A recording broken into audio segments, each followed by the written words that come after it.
Assalamualaikum warahmatullahi wabarakatuh.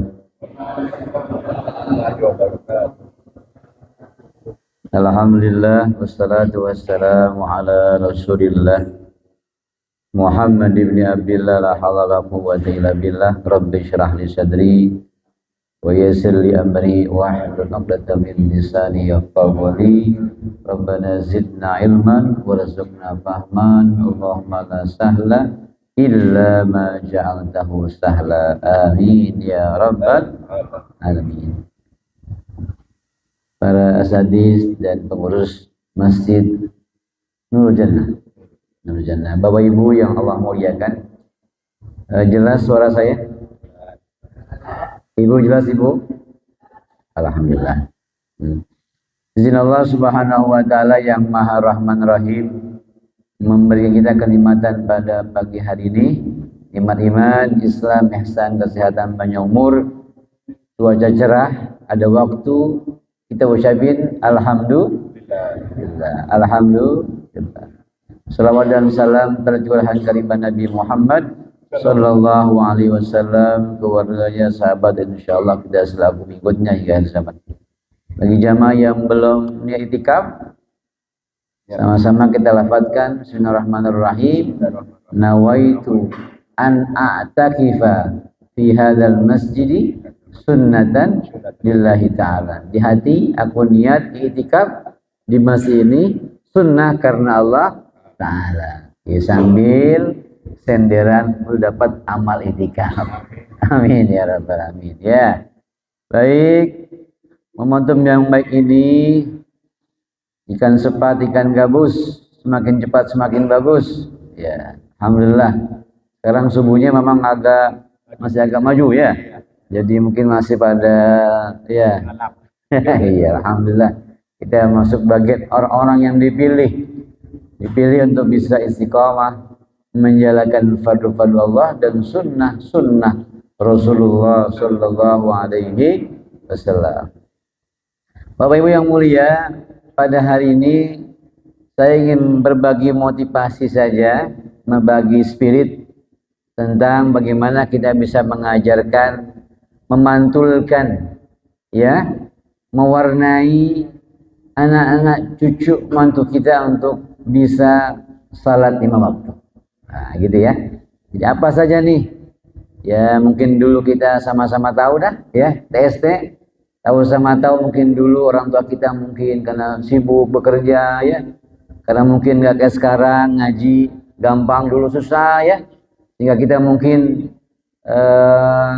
ya terbatas keilmuannya gitu. Beda dengan sekarang, sangat terbuka luas.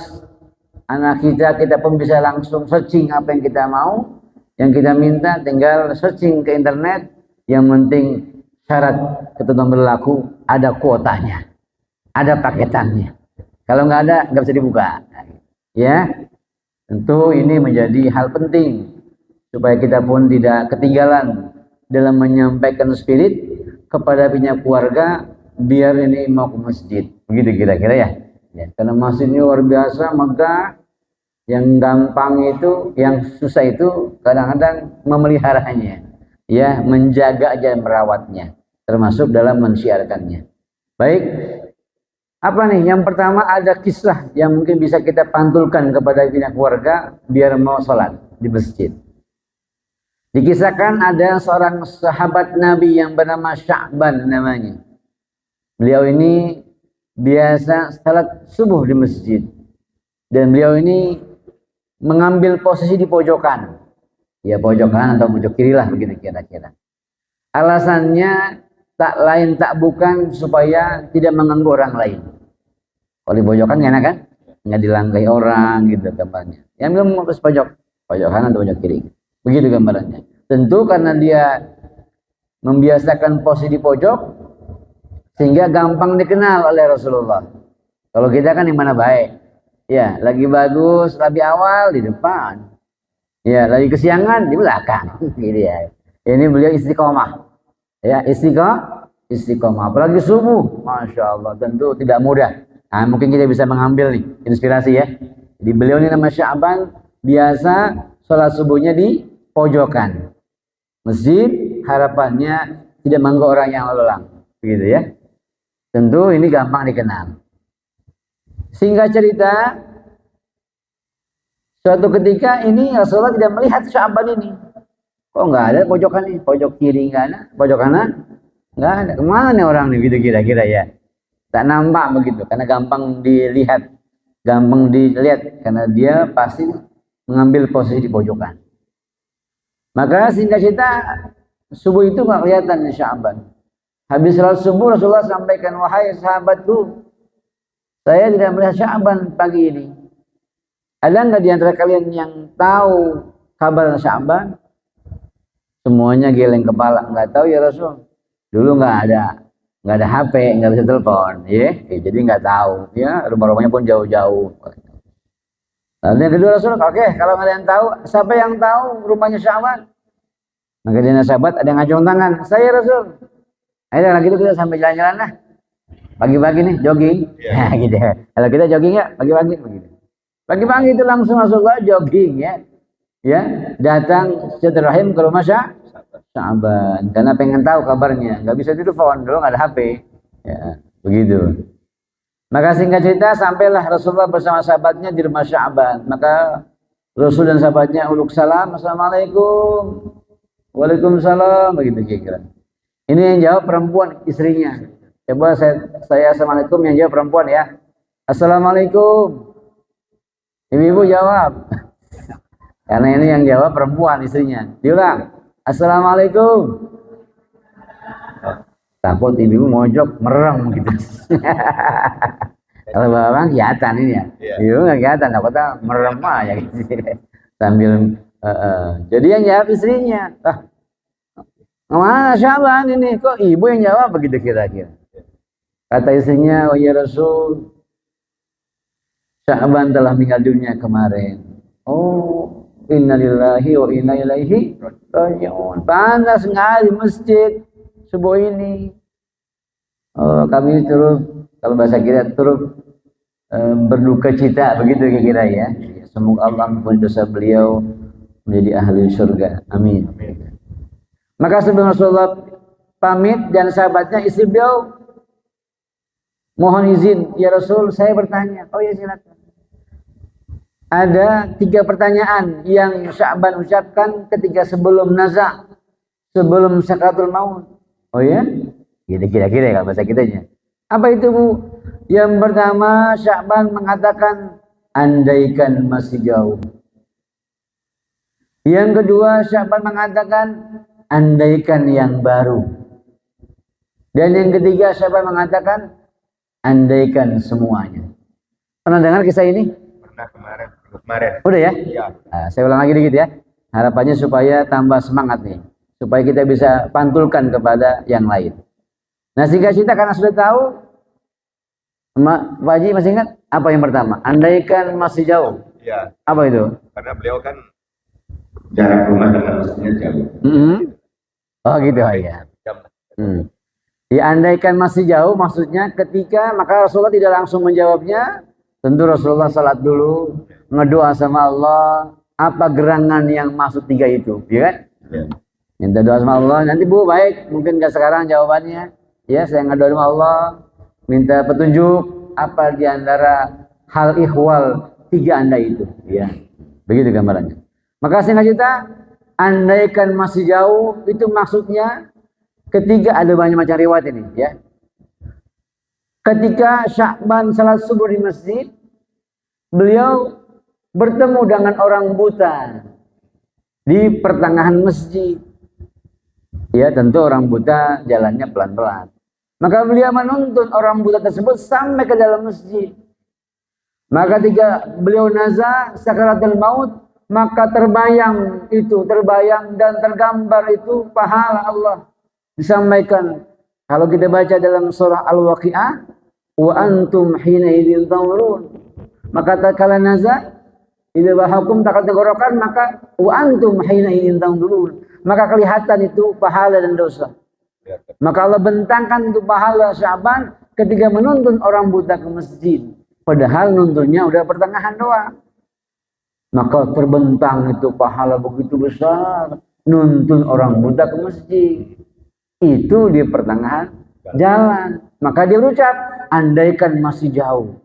Maksudnya apa? Kalau tahu begitu besar pahala nuntun orang ke masjid, saya akan tuntun dari rumahnya. Begitu maksudnya.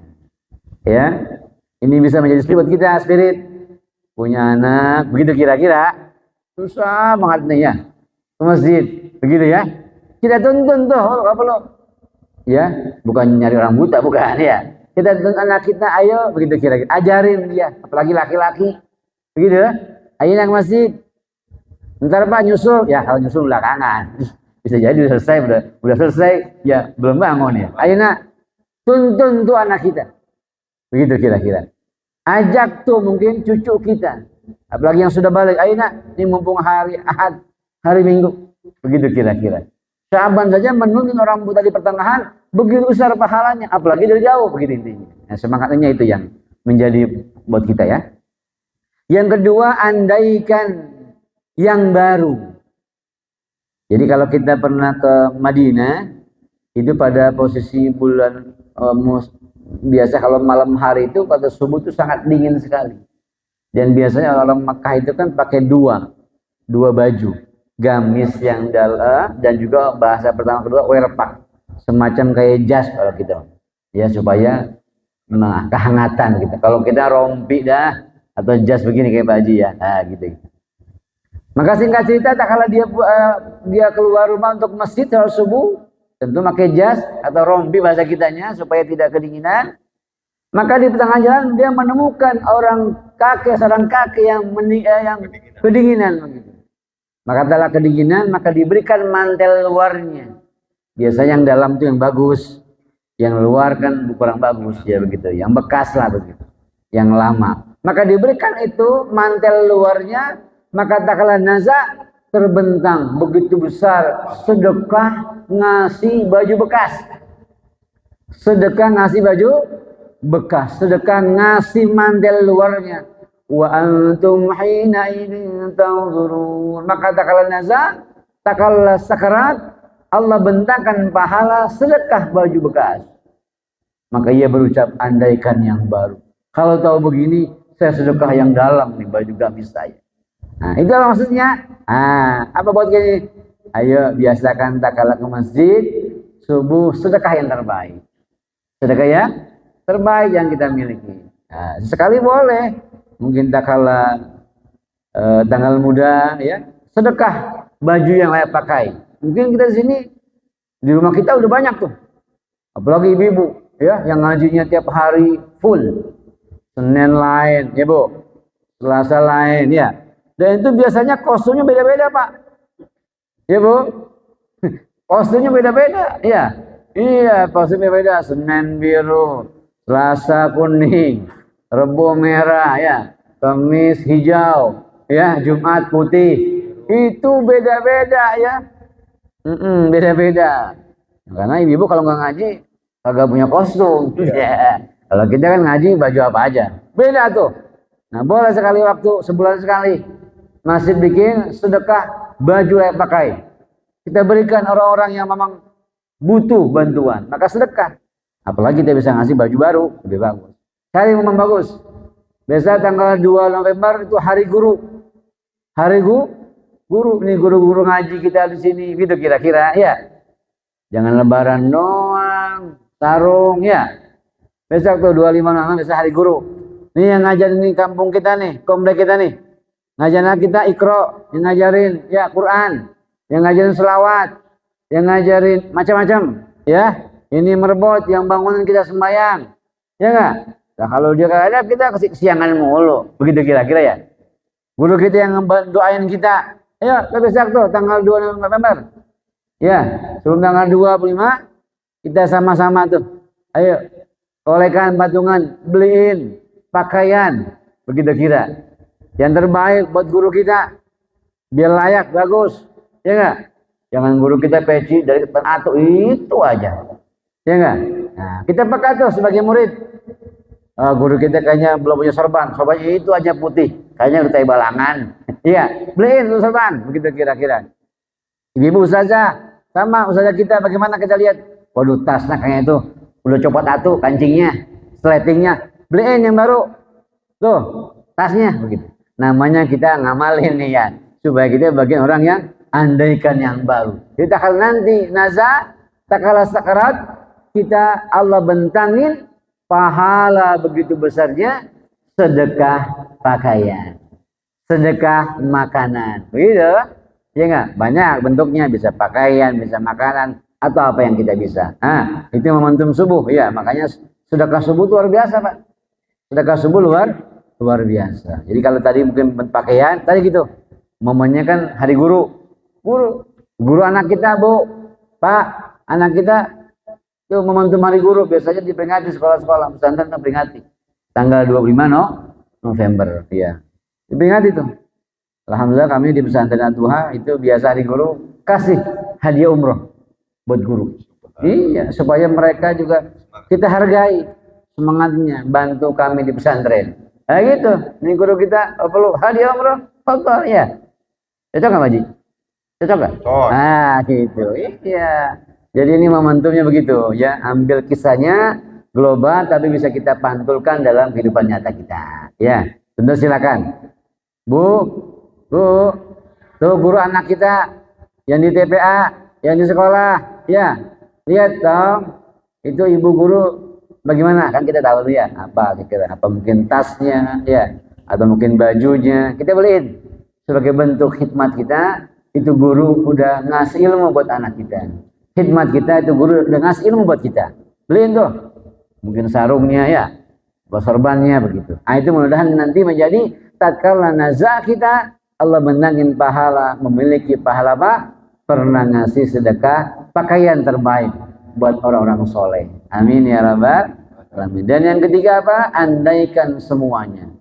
Ini kata Rasulullah ketika beliau berdoa sama Allah, ini ibu, dulu ketika ibu masih ingat nggak? Lagi makan berdua enak-enak ya, kalau kita pernah ke haram ya Pak, itu roti-roti Arab kan gede-gede banget ya, piring gede ya. Kalau roti kan dia kan kecil, dia mau tablegan begitu ya, rotinya gede ya. Kita kalau pengen makan ini roti dengan susu dicelup bahasa kita ya, dicelupin ya kayak roti canai begitu ya, gede. Datang itu pengemis, assalamualaikum, salam tuan, kasih saya makan, saya sehari belum makan, begitu kira-kira. Ya kalau sekarang mah belum makan ada warteg ya, ada padang ya, ada warsun, ya macam-macam. Orang masih bisa mungkin ya. Dulu jangan bayangin sekarang komplek. Ya ini ada rumah. Dulu kan kalau di haram kan jauh-jauh rumah. Ya sehingga mereka agak sulit mungkin sebagian orang yang pengen punya bisa makan. Maka singkat cerita, maka Sya'ban memberikan separuh dari rotinya dan susunya kepada ini pengemis. Maka tatkala nazar terbentang tuh pahalanya, andaikan semuanya. Kalau tahu begini, enggak secuil doang saya kasih roti, semuanya saya kasih. Begitu kira-kira. Ya enggak? Nah, ini spill juga buat kita.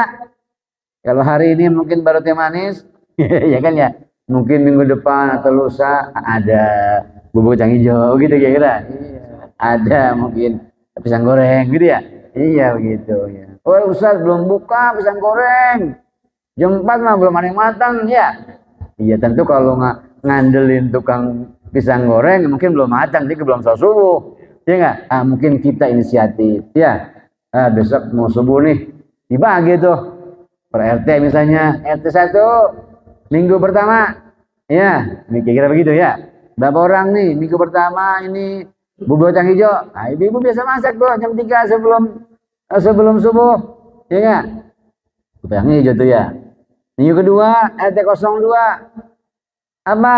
Pisang goreng. Ya, udah beli kemarinnya pisangnya, terigunya ya. Malamnya sebelum subuh udah digoreng ya. Pas subuh dibawa ke masjid ya. Yang ketiga lontong. Kira-kira ya. Udah beli daun pisangnya ya. Ada oncomnya ya. Ada apa lagi? Bihunnya, ada wortelnya. Malam ada kukus jam 2 sampai tahajud kukus tuh ya. Jam 2 jam 3. Pas subuh bawa ke masjid, wah makan lontong kita ya. Sama bakwan enak ya.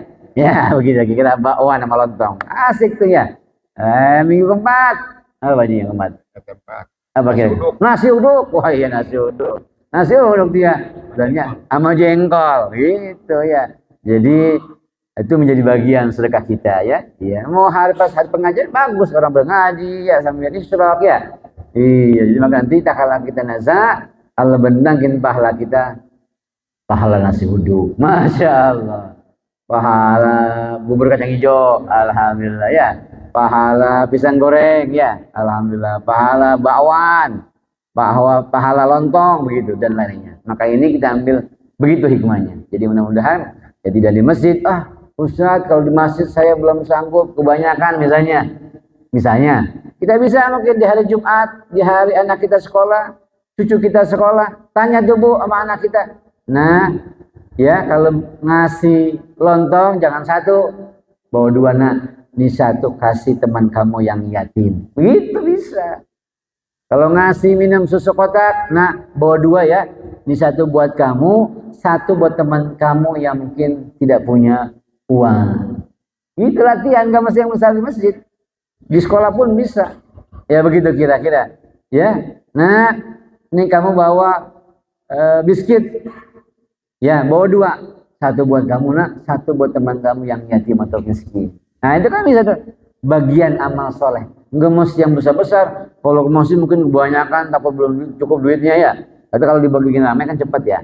Kan per RT misalnya. Itu bisa bagus. Ya. Kalaupun enggak, kita bisa sampaikan kepada anak kita di sekolahnya. Ya, bawa dua lontong, bawa 3 biskuit, begitu.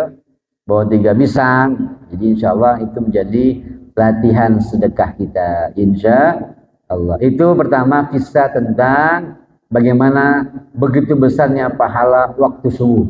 Ya, waktu subuh. Subuhnya besar pahalanya, sedekah pakaian besar pahalanya, sedekah makanan besar pahalanya, ya. Nuntun orang pun ke masjid besar pahalanya. Bagus sih kita bisa nuntun, kita punya keluarga untuk ke masjid. Ayo masjid begitu ya. Bahkan sekarang ini ada namanya grup tahajud ya. Grup subuh kita bikin ya. Ada grup one day one ayat. Bagaimana mereka di grup itu dilatih untuk bisa hafal 1 hari itu ayat. Ada grup tahajud. Setiap jam 3 dibangunin dari grup, dikasih tahu ini amalannya, ini doanya. Kita bikin grup subuh. Jadi sebelum subuh udah dikasih tahu, ayo begitu gambarannya. Jadi Masya Allah, kayak kita di Mekah, di Madinah kan, kagak makin digeroin kan ya? Iya udah langsung tuh, jam 3 udah ibu-ibu udah nggak bisa tidur, udah langsung mandi, pengen ke Masjid Haram, pengen Masjid Nabawi, ya nggak? Masya Allah itu gerakin semangat itu. Kalau kita mampu di Masjid Haram, Masjid Nabawi, kita pun seharusnya mampu melaksanakannya di masjid kita sendiri. Nah itu kira-kira kemasannya begitu, bikin grup semangat subuh gitu ya, bikin grup pengajian dan yang lainnya. Itu yang pertama tentang spirit salat subuh. Yang kedua nih tentang spirit salat isya. Karena 2 ini waktu ini ya gampang-gampang susah ya. Subuh sama isya ini Pak. Ya, ini ya. Subuh sama isya. Nah, isya bagaimana? Ini ada kisah. Ada kisah seorang namanya Ubaidillah bin Umar Al-Qawariri. Ya, orang beliau saleh. Dia selalu menjaga waktu isyanya. Suatu hari dia datangan tamu. Tamu datang sebelum isya, begitu kira-kira. Ya karena sebelum isya tamu, ya apalagi tamu dekat, kan wayahnya kasih makan, begitu ya. Ya kalau air doang kayaknya kayak mujair lagi. Ya, akhirnya dia sibuk nih. Sibuk ngurusin tamu. Ya, untuk ya karena mungkin mendadakan datangnya. Ya masak dulu dia, kesian jauh-jauh ya. Kalau sekarang bisa apa Pak Ji? GoFood. Lu mau apa? Nasi goreng, GoFood. Ente mau apa? Ya, Indomie. Ya, dan yang lainnya makan nasi, tinggal GoFood ya. Dulu kan nggak ada. Ya masak dulu ya, begitu gambarannya. Karena mungkin masak dulu isinya macam-macam, akhirnya dia ketinggalan isya jamaah di masjid. Jadi semangat nih buat kita ya semangatnya. Isya jamaah di masjid. Karena akhirnya kenapa? Karena dia ngurusin tamu. Ya mungkin makannya. Akhirnya dia tamu pulang, lalu dia ke masjid, jamaah udah selesai. Waduh, karena orang udah biasa, orang kalau biasa kan rugi banget nih ya, saya tidak ke masjid, begitu kira-kira ya. Aduh gitu gambarannya. Akhirnya Ya udah dia sembahyang sendiri, dia bermimpi, dia bermimpi ketika itu bersama kelompok jamaah. Ya bermimpi pakai kuda. Dia bermimpi itu. Teman-temannya pakai kuda, cepat banget kudanya. Lah dia kelembok, lah kuda saya kloning ngos-ngosan mulu gitu ya. Lah ayo kejar begitu. Tunggu teman begitu, jangan buru-buru begitu. Karena kuda dia nih nggak bisa cepat. Apa ada teman depan? Ente nggak bisa ngajar aneh. Karena ente semuanya sendiri. Kami ini semuanya jamaah. Makanya kami cepat. Salatul jamaati afdalu min salatil fardhi bisab'in wa isyrina derajatan. Sembahyang jamaah itu pahalanya 27 derajat. Ini kalau ada berapa nih? 50 orang dikalikan 7. Loh kan banyak. Dia sendiri begitu. Oh ya terbangun dia sedih. Mudah-mudahan saya enggak terlambat lagi sembahyang Isya besok. Begitu orang-orang dulu itu semangat istiqomahnya. Ketika dia lalai lambat, Allah mimpikan dia sebuah ibrah pelajaran. Oh iya, saya nggak bisa ngejar nih kuda dia, kenapa? Karena dia nggak jamaah Isya. Yang lain kena jamaah Isya, cepat kudanya itu. Ini semangat untuk sembahyang Isya. Kenapa? Ya emang kadang Isya itu kita udah maghrib di masjid, Isya pulang, minum, makan malam, belonjol di TV, pules. Akhirnya Isya berapa orang doa. Makanya orang yang sholat Isya di antara keutamanya adalah nisful lail. Pahalanya setengah malam itu ibadah sembah Isya. Makanya Isya perlu dijaga, Pak. Iya, memang kadang-kadang kita menggodanya kan ya. Iya, kalau orang yang subuh jamaah itu seakan-akan dia salat ya seluruh malam, itu kan pahalanya. Tapi kalau ngomong pahala kan sudah ya, nah kita ngomongnya semangat dulu dah supaya gampang kita pantulkan kepada pihak keluarga. Begitu. Jadi kalau kita ketinggalan tuh ingat tuh tadi bagaimana seorang orang saleh yang namanya Umar bin Abdullah, ya. Abdullah Ubaidillah bin Umar begitu ketika dia terlambat Isya dia dimimpikan ya kudanya nggak bisa nyusul temannya. Kenapa? Karena dia tidak sholat jamaah di masjid. Ya Allah, mudah-mudahan kita semangat begitu ya. Begitu. Nah sekarang fakta ilmiahnya supaya secara ilmiah pun diakui ya kita sembahyang itu luar biasa. Tadi itu semangatnya, kisah spiritnya. Sekarang fakta ilmiahnya secara ilmunya gimana?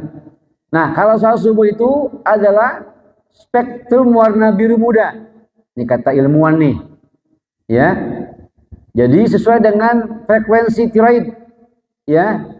Dan ilmu psikologi orang yang subuhnya kejaga, ya subuhnya dijaga nih, jamaah di masjid, maka dia Allah berikan rahasia, tentu gampang rezekinya dan mudah komunikasinya.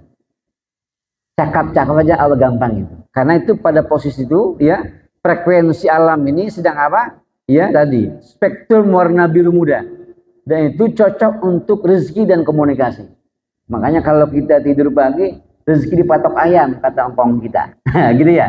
Jadi kalau kita kesiangan subuhnya, ya kita kesiangan subuhnya, rezeki dipatok ayam. Ayam subuh udah kukuruyuk, ya nggak? Bahasa kita kukuruyuk, padahal dia bahasa Allah fazkurullah. Begitu ngomongnya. Kalau bahasa kita apa? Kukuruyuk. Gitu Pak ya. Tapi bahasa Allah apa? Fazkurullah. Apa artinya? Fazkurullah. Ingat Allah. Begitu. Bangun. Nah, ayam udah kawin 3 kali kita masih ngorok baik. Ya gitu ya. Makanya itu orang yang subuhnya kesiangan secara ilmu itu mempengaruhi rezekinya. Dan yang kedua mempengaruhi komunikasinya.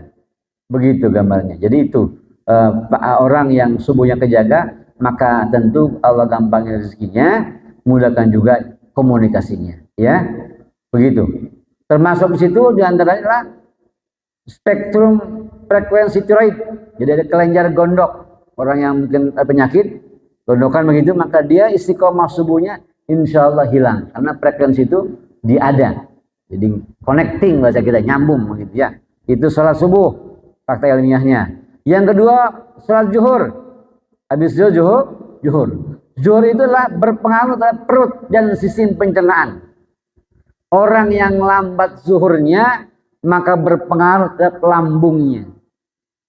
Lah kayak kita, ya kalau lambat makan siangnya rapat mulu, lah kan sakit mah perut kan? Sama orang jadi sakit perut bisa enggak? Bisa jadi dia on time nih makannya, tapi johornya jam 2:30. Lah kan gue makan mulu di jam 12. Lah kok sakit mah? Bisa jadi nih. Zuhurnya jam 2:30 karena ini sholat zuhur yang dia remehkan. Kalau kita sholat zuhurnya tidak on time, terlalu mendekati asar, maka berpengaruh ada perut pencernaannya. Makanya benar, ya rapat makan ya, benar gak? Habis makan rapat, lupa ngobrol dulu, ya ngerokok sebatang dulu, ngobrol, ngomong jam 2 baru zuhur. Kok kenapa sakit mah? Karena bisa jadi nih zuhurnya terlambat sehingga berpengaruh terhadap pencernaannya. Jadi dia hanya karena dia lambat makan ya Pak, karena zuhurnya lambat. Ini ilmuwan yang karena gerakan kita itu kan berpengaruh terhadap ya kondisi ilmu ya alam semesta ini. Begitu. Dan yang ketiga adalah waktu asar. Alam berubah warna menjadi jingga. Ini ilmuwan tuh Pak. Diakui ini sembahyang 5 waktu ini. Inna salata kanat 'alal mu'minina kitaban mawquta. Sembahyang itu ada waktu-waktunya. Zuhur jam sekian, asar jam sekian. Ini ilmuwan ngecek nih, apa nih asarnya? Oh, luar biasa nih. Asar adalah warna alam ini jingga. Ya, ini berpengaruh cukup signifikan terhadap organ tubuh, yakni ya kelenjar eksorin pada pria jantan. Ya, jadi orang yang terlambat ini yang sering melalaikan sholat asar maka berpengaruh terhadap kejantanannya, begitu kira-kira. Ya, kalau mungkin bagi yang sudah sepuh termasuk ada sisi prostat begitu gambarnya. Jadi orang yang lambat ini yang melalaikan waktu asarnya berpengaruh terhadap kejantanannya, termasuk ada indikasi penyakit prostat dan lainnya. Begitu. Kalau perempuan ini pengaruh juga. Ya kalau berarti kalau kejantanannya mungkin pengaruh terhadap air mani gitu ya kalau laki-laki. Kalau perempuan berarti ovariumnya, kelamin wanita. Ini kalau mereka yang lalaikan asarnya berpengaruh terhadap ya rahimnya Bu. Nah ini penting. Ini ilmuwan yang ngomong ya. Masya Allah, biasa nih ilmuwan. Kalau kita pakai dalil kan baik dalil. Nah kita pakai ilmu supaya logika kita nyambung. Ini luar biasa. Jadi orang yang lambat asarnya, ya ini pengaruh terhadap kejantanannya bagi laki-laki, perempuan terhadap rahimnya. Tuh, jadi kalau memang ada pengaruh, ada penyakit situ, maka pantang waktu asar, jangan terlambat. Begitu ya. Jadi, ya, yang belum punya anak juga sama berarti. Karena pengaruh organ-organ reproduksi. Kalau belum punya anak, maka pantang tuh sholat asar jangan kesorean supaya energi alam ini sama dia nyambung sehingga hilang tuh penyakit-penyakit yang terhadap kejantanannya atau mungkin tadi organ reproduksi, rahim dan yang lainnya. Masya Allah. Jadi itu dijaga tuh asar. Ya yang belum punya anak. Begitu. Berarti yang banyak anak asarnya jaga, bisa jadi begitu. Ya, gitu ya. Itu asar ya. Pengaruh terhadap ya kejantanan dan rahim bagi kaum ibu. Nah, maghrib apa maghrib? Maghrib ini berpengaruh. Jadi maghrib ini berubah menjadi warna merah alam ini. Malam ini merah ya. Alam ini merah, maka sering pada waktu ini kita mendengar banyak nasihat orang tua jangan keluar rumah kan ya. Karena spektrum alam selaras dengan frekuensi jin dan iblis. Merah. Ya. Maka kita kan biasakan jangan keluar malam loh ya. Betul kan enggak? Untuk dibawa kolong lewe begitu ya. Iya kan. Bahasa dulu gitu ya. Ini spektrumnya sama dengan spektrum jin karena memang merah. Makanya kita tak kalah di situ diupayakan anak-anak kita jangan main menjelang maghrib. Bawa ke rumah, atau ke masjid kalau mau sembahyang. Kalau enggak di rumah jangan main. Karena spektrumnya spektrum merah. Ya. Ya seperti frekuensinya jin dan iblis. Maka waktu itu ya diupayakan begitu. Maka kalau kita kemana-mana Pak, lagi safar, upayakan maghrib bisa jamak takdim. Ya jangan dikejar terus kalau memang memungkinkan. Ya kalau enggak banyakin di situ baca Al-Ikhlas, Al-Falaq, An-Nas, ayat kursi. Karena spektrum maghrib itu tadi frekuensi merah. Gitu. Apalagi jalan tol ya, banyakin tuh baca Al-Ikhlas, Falaq-An-Nas. Ya, begitu. Supaya kita Allah jaga, jangan sampai nyupir ada apa begitu kira. Karena spektrum merah begitu. Maka upayakan maghrib baca ya Al-Falaq, An-Nas dan lainnya. Begitu. Gelombangnya begitu. Jadi gelombang bisa merusak ya. Nah, karena merah, khawatir terganggu terhadap frekuensi kita. Maka upayakan maghrib itu anak-anak tidak main dulu ya. Begitu. Kalau ke masjid ya silakan masuk masjid ya. Begitu. Itu maghrib. Kalau isya adalah warna alam berubah menjadi gelap. Gelap ya. Posisi apa kena gelap ini? Frekuensinya adalah ketenteraman untuk otak kita. Makanya kalau orang yang begadang malam itu berpengaruh terhadap otaknya. Makanya jangan sering begadang malam. Kan ada lagunya Bang Aji Omairama. Begadang jangan begadang gitu ya. Ya kecuali mungkin tugas security ya, itu beda. Ini begadang yang enggak jelas juntrungannya, itu pengaruh terhadap otak kita, Bang. Makanya Rasulullah kan begitu. Meminta kita jangan begadang, nggak bisa ngaji, kalau ngaji, murojaah atau apa, udah cukup jam 9:30 tidur supaya bisa bangun tahajud dan subuh. Karena malam itu untuk istirahatnya otak kita, ya begitu, ya. Karena kalau sering begadang malam itu sering gelisah, nanti sudah tidur, ya. Jadi frekuensinya 4 Hz namanya. Cara paham juga nih. Pokoknya 4 Hz bahasanya. Di frekuensi gelombang delta frekuensi itu ya. Jadi waktunya untuk istirahat, Pak. Istirahat tuh kalau malam tuh ya. Nah, gitu. Jadi selepas malam baru ketika mungkin jam 1 ya, alam tadi gelap tuh. Isya itu gelap karena frekuensi untuk istirahat tubuh otak kita ya. Karena kalau malam suruh ngaji, belajar, otak udah nggak nyambung, udah istirahat ya. Apalagi pagi kerja pulang sore malam udah capek ya. Udah nggak masuk tuh kalau ngaji, kalau belajar ya. Makanya tapi pas jam 1 itu alam bersinar putih ya, merah jambu dan kemudian ungu. Karena kalau sudah menjelang waktu tahajud ya, alam itu putih lagi. Nah ini bagus buat mata kita, ada kelenjar di ya, kelenjar mata kita ya, buat tubuh kita ya. Kalau sudah jam 1 itu alam putih, Pak. Jadi bagus buat tahajud ya, buat gerakan tubuh kita bagus ya, buat kesehatan kita bagus, otak kita pun bagus ya di jam segitu. Karena posisinya sudah putih alam ini, maka tahajud untuk tahajud itu jam 1 udah mulai bagus ya, sampai menjelang subuh. Itulah waktu-waktu yang luar biasa, oleh ilmuwan pun diakui ya, begitu besarnya ya kondisi itu. Kalau kita tidak lakukan maka berefek tidak hanya dosa tapi berefek terhadap tubuh kita. Begitu, Masya Allah ya. Terakhir keutamaan. Sekarang hadis baru dalilnya. Apa dalilnya? Hadis Rasulullah, man shalla salata subhi fahuwa fi zimmatillah. Orang yang salat subuh maka dia berada di atas jamin Allah. Tuh, kalau kita salat subuh nih Allah jaga kita. Ini baru hadisnya tuh ya. Hadisnya, man shalla isya fi jama'atin faka'annama qama nisful lail. Orang yang menjaga waktu isyanya on time maka dia seakan-akan, kata Rasulullah dalam hadis Muslim, mereka seperti orang yang mendirikan setengah malam. Pahala orang yang isya berjamaah. Wa man shalla subha, orang yang sembahyang subuh fi jama'atin dengan berjamaah, faka'annama shallal laili kullu. Maka seakan-akan dia sembahyang malam sepenuh malam.